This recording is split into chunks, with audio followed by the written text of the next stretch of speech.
देश के प्रधानमंत्री सम्माननीय नरेंद्र मोदी जी का अभिनंदन करना चाहता हूं, जिन्होंने गए 10 वर्ष में पूरे देश में देश का गौरव तो बढ़ाया ही, लेकिन 10 वर्ष के कार्यकाल में महिलाओं का सम्मान भी बढ़ाने का काम उन्होंने किया। चाहे फिर केंद्र के मंत्रिमंडल में हो, राज्य सरकारों में अनेक जगह पर मुख्यमंत्री पद पर विराजित करने का मौका हमारे महिला बहनों को दिया। और मैं अपने आप को भाग्यवान इसलिए भी मानता हूं कि 2023 में जब महिला आरक्षण बिल पास हुआ तो उसका साक्षीदार मैं था। दिल्ली में पार्लियामेंट में ये बिल उन्होंने लाया और सबके सहमति से बिल को उन्होंने पारित करवा लिया। और ये बिल में बहुत स्पष्ट कुछ बातें लिखी थी, और वो जो बिल बहुत सारे लोगों के मन में ये प्रश्न भी है कि भाई एक बार पास हो गया सर्वसम्मति से, फिर इसमें दूसरी बार ये प्रॉब्लम क्यों खड़ा हुआ। तो मैं आप सबको बताना चाहता हूं कि मोदी जी के मन में ये महिला आरक्षण जितना जल्दी से जल्दी इम्प्लीमेंट हो उसका ये प्रयास है। न तो ये महिला आरक्षण बिल गए अनेक वर्षों से इसी तरह से अटका हुआ है, लटका हुआ है। जो हिसाब से गत बार मंजूरी मिली उसके हिसाब से अगर हम आगे जाते हैं तो आने वाले कितने दिनों में ये कहां तक जाकर पहुंचेगा इसका कोई कह नहीं सकता है। लेकिन मोदी जी ने बड़ा मन करते हुए महिलाओं को जल्दी से जल्दी आरक्षण मिले, 2029 के लोकसभा में उनको ये लाभ मिले, इसके लिए अमेंडमेंट लाकर विशेष सत्र के माध्यम से उसको पास करवाने का काम किया। लेकिन हमारे देश के विरोधी पार्टी के लोगों ने, उनका काम ही है कि हर काम को, हर बिल को विरोध करो, चाहे वो जनता के हित में हो। हमने भी देखा है, बहुत लंबे समय से मैंने नगर सेवक से लेकर संसद तक काम किया। देश के हित में जब कभी भी बिल आता था तो हम विरोधी पार्टी में होते हुए भी उनको समर्थन करते थे और देश हित के लिए देखते थे, मानवीय हित के लिए देखते थे, महिलाओं के हित के लिए देखते थे और देश कैसे आगे बढ़ेगा उसके बारे में हमेशा सोचा। लेकिन विरोधी पार्टी के लोग छोटे छोटे टेक्निकल मुद्दों को लेकर बहस करते हैं और किसी के भी गले न उतरे इस प्रकार का उनका बहस होता है और हमेशा विरोध करना यही उनका काम रहा है। और इस बार भी उन्होंने जो विरोध जताकर पूरे देश में महिलाओं का जिस तरह से अपमानित किया है, मैं मानता हूं कि आने वाले दिनों में ये जो चुनाव अभी जो राज्य में हुए हैं उनका जो नतीजा आएगा उसमें से हमको एक झलक दिखाई देगा।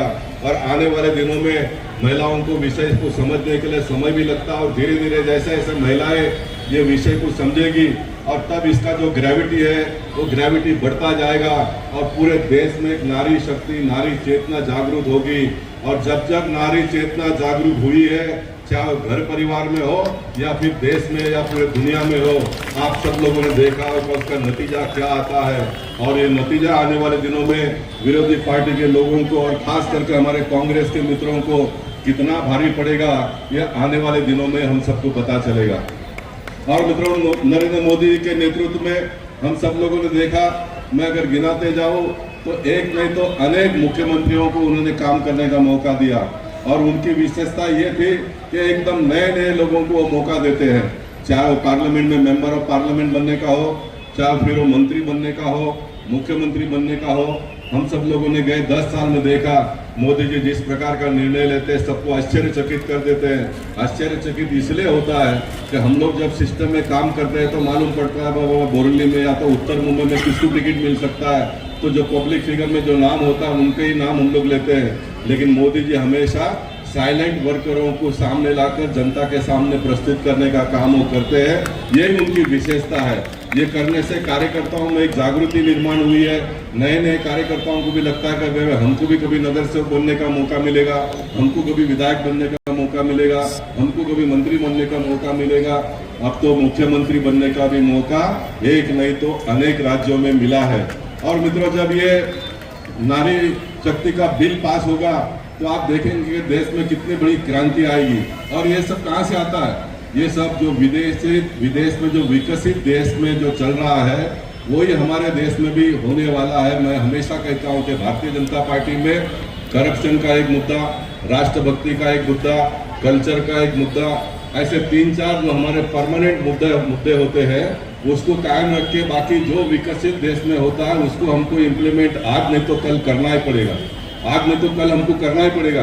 आज फॉरेन जैसे कि हम लोग बात करते हैं फॉरेन में ये है, फॉरेन में वो है, लेकिन फॉरेन में भी घर में पति पत्नी दोनों काम करते हैं, बच्चे काम करते हैं, तब वो आगे बढ़ते हैं।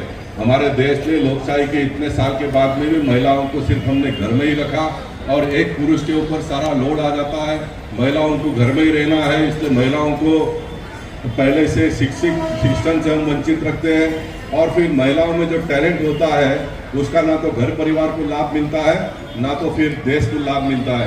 कल ही मैंने एक वीडियो रिलीज किया, आप लोगों ने देखा होगा, हमारा मुनीर खान नाम का जो लड़का कार्यकर्ता था, मेरे सामने जो बच्ची पैदा हुई, मेरे कार्यकर्ता को 2 लड़की पैदा हुई, लड़की को उसने बड़ा किया, पढ़ाया लिखाया।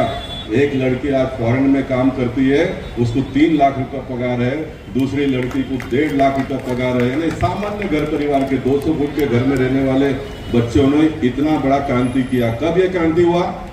वो घर से बाहर निकले, पढ़ाई लिखाई किया उन्होंने, तब उनको ये लाभ मिलता है।